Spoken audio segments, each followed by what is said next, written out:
Geordie, testing times for everyone in the world, but testing times as well for professional sport. Before we get into catching up on things and having a chat about some of the announcements in recent weeks, how are you and the family handling lockdown?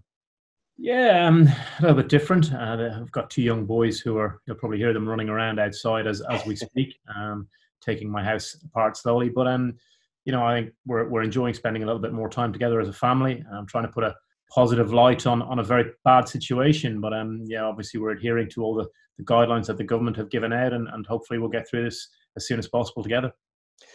Regarding lockdown, how exactly are you communicating with the team? How exactly are the team getting on with what's required in terms of staying fit and staying up to scratch with skills? Obviously, we can't train together, so a lot of the guys have taken programs away, and we've tried to check in with them when and where possible. And those guys are really focused athletes, and they're conscious to keep themselves fit.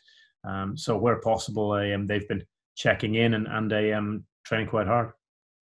I guess in terms of making a bad situation worse, it probably couldn't have come at a worse time for a rugby season in the calendar year, given that it's contract time, it's renewals time, it's departures, arrivals, and we're obviously heading into the back end of a season. In recent weeks, we've obviously made some announcements, Johnny May being one. The departure of Johnny May, you said at the time that it's obviously a big loss, and we thank Johnny. How's that situation, I guess, been handled differently given the circumstances? Oh, the pandemic has thrown up a lot of problems, and it's been a difficult one to manage. Not being able to sit in rooms and sit down face to face has been tough. We've had to try and find solutions, and across the board, we've been a lot of phone calls and online conversations. So it has been difficult for us to operate. There's the uncertainty, and there is no real certainty on what things will look like. So it's thrown up a lot of problems, and we've tried to deal with them to the best of our ability. Johnny, obviously we were in negotiations with Johnny for a while, and he's a huge asset, and he's done a really good job for Leicester Tigers over the years, and wish him the very best of luck on his future career. What's been tossed up as a silver lining on a departure of a player like Johnny is the excitement around one, Nemani Nandolo, but also the opportunities it creates for some young guys. You've seen Freddie Stewart and Joe Browning as examples of outside backs that have renewed with the club. Are you expecting these guys to make that step up now? Yeah, look, that's where we have to be in sport. Every year people move on, and we just have to deal with it. In an ideal world, no one would ever move, but unfortunately, that's not the way it is. So, as you say, one door closes and a couple of windows open. So there's opportunities there for some very young players, and we've got some really talented young outside backs who now have the opportunity to put their hands up, have a really strong block of time where they can get themselves into peak condition to compete for spots, and next season they'll give themselves opportunity to take the chances that have arisen. In terms of windows opening for players, there's also a door opening for a huge addition to the club in Steve Borthwick. We've known about his arrival since January. Now we've confirmed a date. For you, selfishly, I'll say it so that you don't have to. More than anything, it allows you now to do one job rather than 10. Steve's arrival, we've all heard and we all know what Steve's capable of from players, from coaches around the world. But in terms of from your perspective and your role, what does this mean from July 1st? I believe that this is going to be huge for Leicester Tigers. As you said, no one likes to complain, particularly at times like these, about workloads. Although I have been reasonably busy for the last 18 months.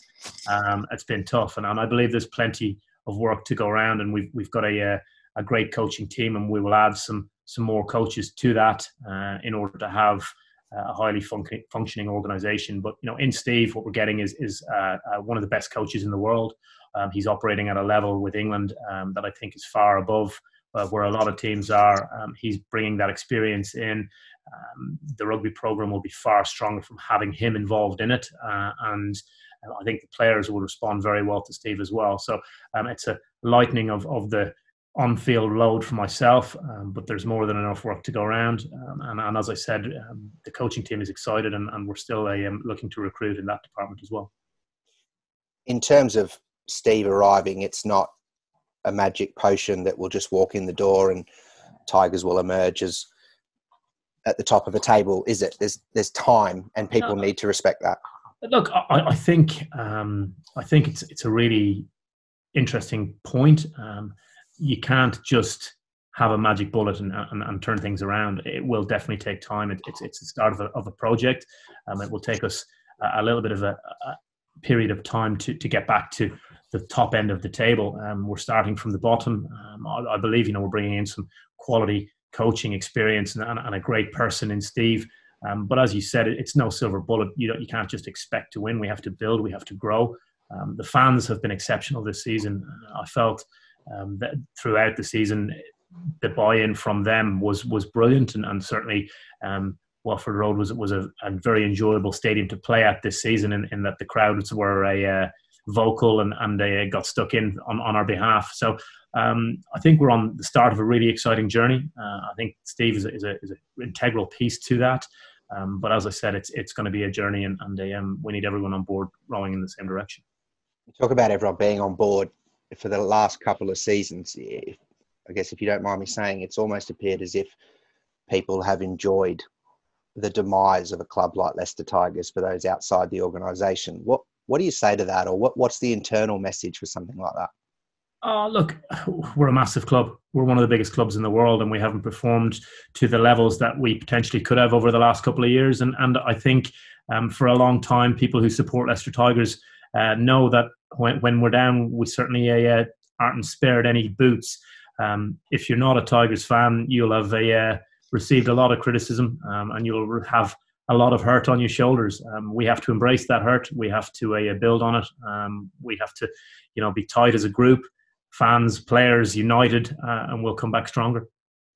You mentioned their potential to add, or that there will be additions or, movings or change in terms of the coaching staff. You've obviously announced a series of players as well to have renewed with the club, while also some additions. Are we to expect some more additions ahead of next season? Yeah, I think where possible, we'll always look to add some class into the environment. As I said earlier, it's a continually moving piece, and it's a management piece as well. So we're always on the lookout. We'll never not add. We have to spend obviously right up to the amount of cap that we have, but it's important that we do that, and we're smart about that. We're very lucky to have some great people in the organisation who are constantly on the lookout for quality players, and that's where we're at. In terms of the reaction to the pandemic, as you put it, obviously people need to keep training. Yourself, you need to keep working. Staff at the club need to keep working. On the flip side of how the club's reacted and how players have reached out to do their bit for fans, I've seen a lot of players make that call in terms of across the league as well. How impressed have you been, or is it just something you knew would be the reaction of the group as you know them? Look, I know the group. I know they're an incredibly good bunch of people. They're incredibly humble, and they work hard for each other.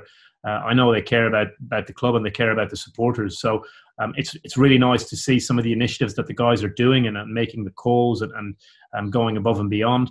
It's not a surprise to me, because they're incredibly good people. But I suppose it is nice to see.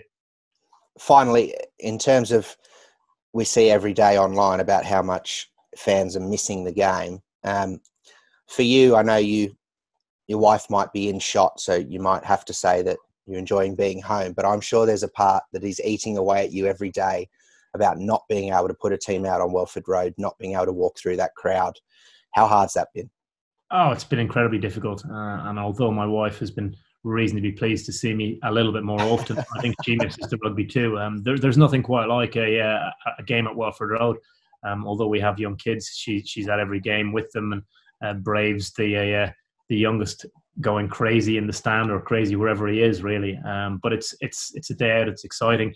From a fan's point of view, I can understand how it's missed. From our point of view in the coaching team, it's incredibly disappointing not to be down there on a weekly basis. I think the COVID break has come at a really bad time for us, because we're coming into April, and sort of 3 home games and a European quarter would have been very nice. So we're looking forward to getting resolved and getting back out there. And I suppose times like this helps us refocus, reset the clock, and look forward to starting again.